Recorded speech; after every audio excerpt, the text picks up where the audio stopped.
नमस्कार traders. निफ्टीचा view 16 सप्टेंबरसाठी. 16 सप्टेंबरला म्हणजे सोमवारी 25,290 बी प्रिसाईज 25,300 ही लेवल अतिशय इम्पॉर्टंट आहे.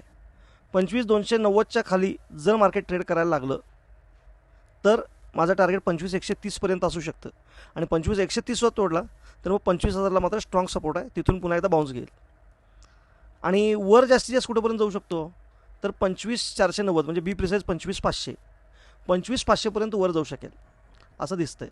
आणि 25,500च्या वरसुद्धा जर एक तासाची कॅन्डल राहिली, सस्टेन झाली, तर मग आपली टार्गेट पुढं 25,850पर्यंत असू शकतात.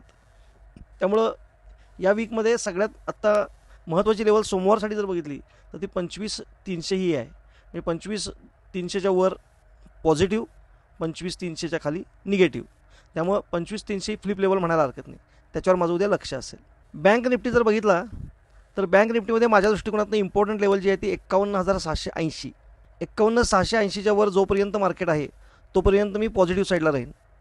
आणि 51,680 ब्रेकडाऊन दिला आणि खाली सस्टेन व्हायला लागलं मार्केट तर मग माझी टार्गेट पुन्हा 51,300 ते 51,500च्या मध्ये असू शकतात.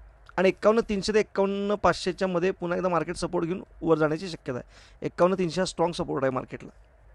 त्यामुळे बँक निफ्टी आत्ता जो आहे तो 52,000 मेन रेजिस्टन्स आहे. आत्ता 52,000 क्रॉस करून वर सस्टेन केला एक तासाची कॅन्डल तर माझी पुढची टार्गेट डायरेक्ट 52,600पर्यंत असू शकतात. त्यामुळं 52,000च्या वर गेला तर 52,600, 52,000 ते 51,680च्या मध्ये जोपर्यंत खेळतोय तोपर्यंत कॉल साईडलाच राहणार. 51,680च्या खाली ट्रेड करायला लागला तर मी पुढे घेण्याचा विचार करणार. हा व्हिडिओ मी फक्त एज्युकेशनल पर्पजसाठी बनवलेला आहे. त्यामुळे हा व्हिडिओ बघून जर तुम्ही एखादा ट्रेड घेतला आणि त्यात तुमचा फायदा किंवा नुकसान झालं तर त्याला मी किंवा माझं चॅनल अजिबात जबाबदार असणार नाही. तुम्ही स्वतःची सत्सद विवेकबुद्धी वापरावी किंवा आपल्या फायनान्शियल कन्सल्टंटशी संपर्क साधावा आणि मगच ट्रेड घ्यावा ही विनंती. धन्यवाद.